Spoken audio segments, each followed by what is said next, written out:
This is Dworzark, one of the largest and fastest growing informal settlements in Freetown. Located on a steep and rugged valley close to the city centre, Dworzark is a vibrant community that grows each day. Yet its growth is associated with significant land use change, with high rates of deforestation and overcrowding of hilltop areas. As with other settlements in Freetown, Dworzark's expansion was not accompanied by effective urban planning and adequate provision of basic infrastructure and services, such as road networks, water, sanitation facilities, health facilities, drainage channels, and waste management systems. This underlines the settlement's vulnerability to risks of flooding, rockfalls, landslides, and outbreaks of waterborne and other infectious diseases. For most residents, livelihoods are menaced on a regular basis. With marginal investments in housing or health, risk cycles are hard to escape, and intensive disasters such as flooding and landslides magnify the insecurity of the population. Today, the majority of Freetown's population live in communities characterized as informal. Since the start of the Civil War in the 1990s, the capital has experienced accelerated population growth and rural flight, growing from 400,000 people to more than 1 million today.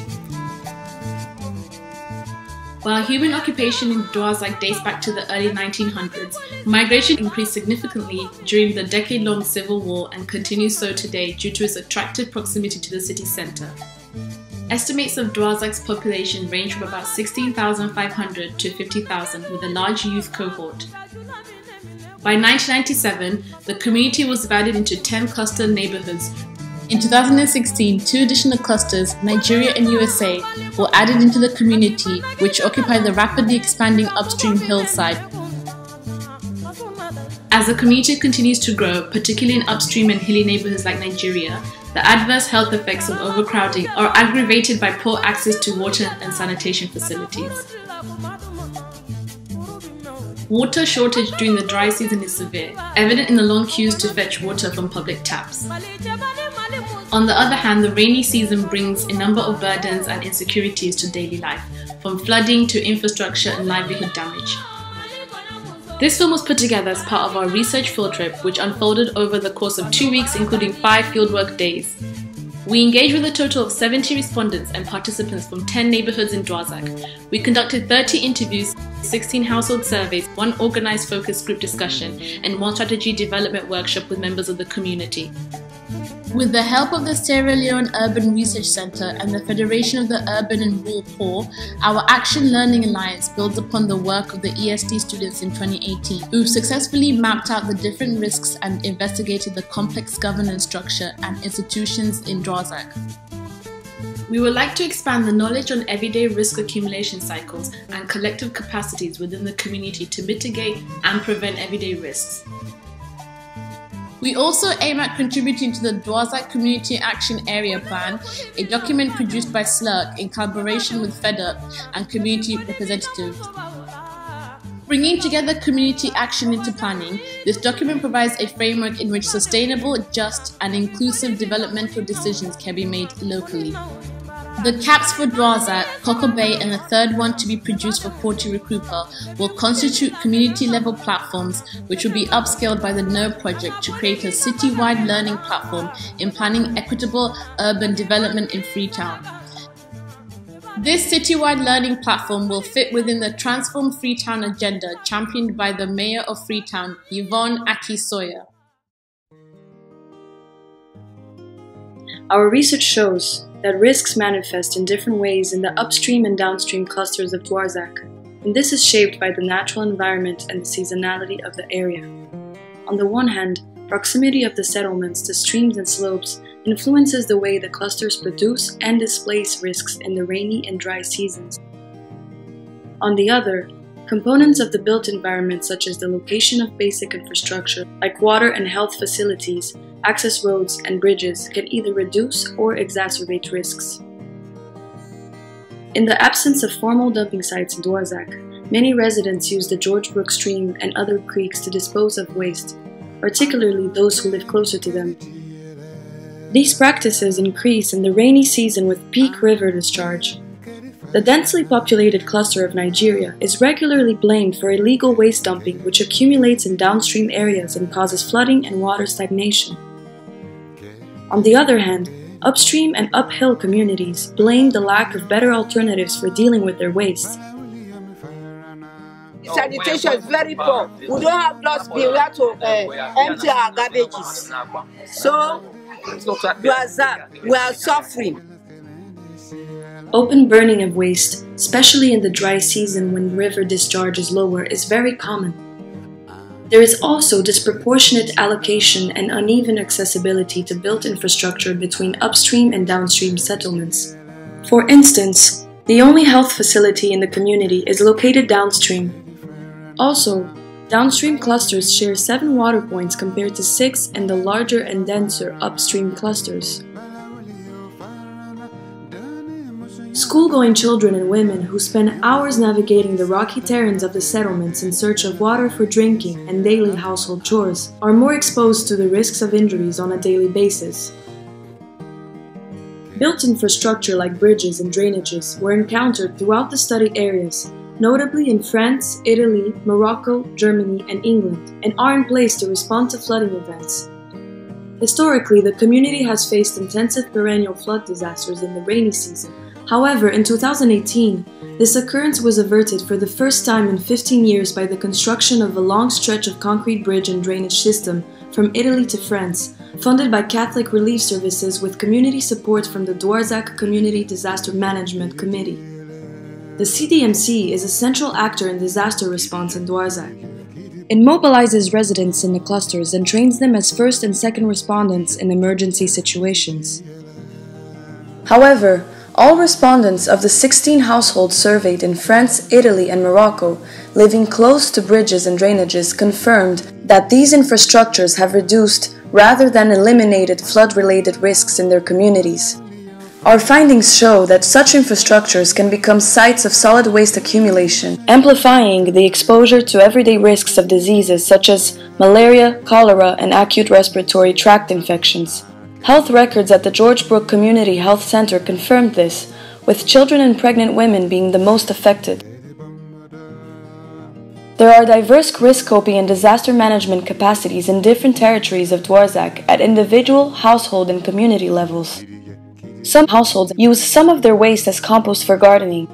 Others constructed a fence for protection against rockfalls or built their own water points to serve other community members. At community levels, religious leaders can be important in mobilizing collective action.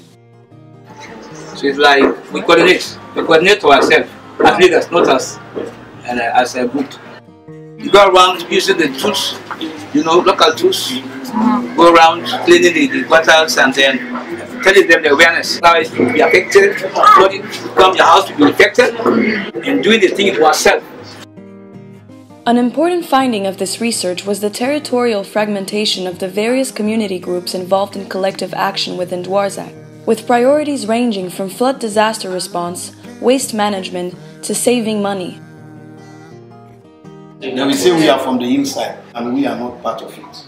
For this our father, he came in with the initiative that no, this place is not supposed to be when we want to go over only during the dry. So let us create a bridge that we must go ahead. So we start donating through the church and we call also the community people. Many of the community-based organizations, such as Ataya Bays, Sustainable Brothers, and Takwa Sisters, among others, were located downstream and focused primarily on waste management initiatives, such as sensitization, community cleaning, waste collection, and recycling. We observed that downstream community-based organizations were more familiar with key community organizations like the Federation of the Urban Poor than those found upstream. Considering that the Federation's office is found downstream calls attention to the need to publicize the organization to upstream settlements to participate in the Federation's initiatives, especially with the CDMC.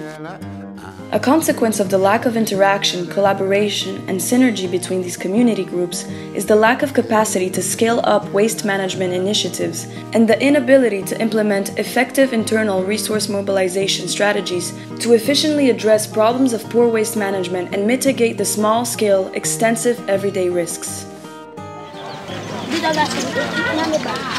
with the overarching aim being to effectively organize people and to efficiently mobilize logistics to disrupt everyday risk accumulation in Dworzark. We came up with a strategy with 3 thematic pillars to build stronger relationships between collective associations and help strengthen their existing internal governance mechanisms. Our first strategy seeks to foster relationships and improve risk governance among CBOs and collectives by establishing intra-cluster networks. We recommend a steering committee to be created within the next 6 to 12 months in each cluster, consisting of representatives of the CDMC and all other CBOs operating in both upstream and downstream clusters. At the community level, this will help address the problem of territory fragmentation of collective organizations by making risk governance and collective action more inclusive, transparent, and accountable. It also has implications at city level. First, since CDMC was initially consulted during the dreaming phase of the CAAP, the steering committee will join other previously excluded CBOs and community members to participate in the next stage, which seeks to scale up into a citywide learning platform and engage with the Transform Freetown agenda. Second, it will expand the disaster response of the CDMC to also small-scale everyday risks driven by poor waste management in the settlements. CBOs like Takwa Sisters, who designs a waste management educational program for children at schools, should be embraced and scaled up by the cluster networks within the next 2 to 3 years. Thirdly, an opportunity is also presented for co-learning with the ESD Moiwa group, who has already developed a strategy for the settlement to engage school children in waste management and sanitation lessons. The second strategy focuses on improving information sharing and knowledge transfer in order to realize effective communication, synergies, and collaborations between collective organizations within clusters. In the short term, we propose a communication channel such as WhatsApp that would help to disseminate information and receive feedback from a wider audience. We also recommend the creation of publicity materials to increase the visibility of CBOs and help promote their work, especially in the waste management sector. In the medium term, we propose a record system held at FedUp that will systematically document information on collectives, such as their contact details, sectors of operation, capacities possessed, logistics needed, among others. Access to this data will improve the spatial outreach to community members and CBOs in future planning for FedUp and initiatives like CAAP. It will also serve as baseline data for use by other citywide learning platforms and programs of action to address risks in Freetown. In the long term, a meeting space in each Dworzark cluster should be operated by the steering committee. Our third strategic pillar is resource mobilization. Along with the formation of cluster networks, the lack of resources, such as funds and logistics, are noted in the operation of the collective organizations. In response to this, we propose a money-saving mechanism that will create a common fund within each cluster to generate internal funding for collective actions. FedUp started the first savings group in 2008 through support from Shack and Slum Dwellers International. With its registered success, we recommend that the organization engages the steering committees of the clusters and assists them to establish the common fund within the next 1 to 3 years. While the steering committee will manage the funds on behalf of members, FedUp will play an advisory and oversight role in how funds are dispersed for disaster risk reduction. Possible use of this fund will be to acquire bins or other equipment and tools for community cleaning programs. By 5 years' time, we propose that the Common Fund, if well established, will incentivize unemployed youth in Dworzark to collect waste for recycling. Since waste management already features in the CAAP document for the community, this strategy serves to contribute to a wider community plan which has already had a connection to the citywide agenda. There are, however, some limitations to our research. First, the accessibility challenges such as inadequate pathways limited us from reaching upstream clusters further uphill, such as Cameroon and Argentina. Also, further research is required to understand how chiefs and councillors work with collective organizations and CBOs.